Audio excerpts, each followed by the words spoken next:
Murodxon To'rayev oktagonda ham hayotda ham orqaga chekinishni bilmagan yirtqich ruhi bilan esda qolgan o'zbek jangchisi. 1987-yil 4-iyul kuni Toshkentda tug'ilib, bolalikdan kuch va iroda uni o'ziga chorlay boshlagan. 17 yoshda Osiyo universal kurash chempioni bo'lib, jang maydonidagi birinchi katta qadamini qo'ydi. 2013-yilda professional MMA arenasiga kirib, 15 jangning 12tasida g'alaba qozondi.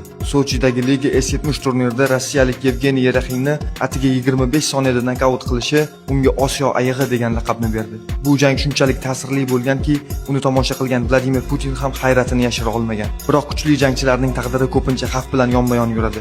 2018-yil yozda Toshkentdagi tungi klubda kelib chiqqan mojaro Xonto'rayev hibsga olinishiga sabab bo'ldi, lekin tez orada ozod qilindi. Oradan 6 oy o'tmasdan 26-noyabr kuni Chorsu savdo markazida unga pichoq bilan hujum qilindi. Murodxon To'rayev hech qachon jangdan qochmadi, na ringda, na hayotda. Lekin 2021-yil 19-iyul kuni Toshkentda yuz bergan halokatli avtomobil to'qnashuvi uning qisqa ammo yulduzdek porlagan hayotini so'ndirdi. Uning qabri boshiga kelganlar odatda jim turadi.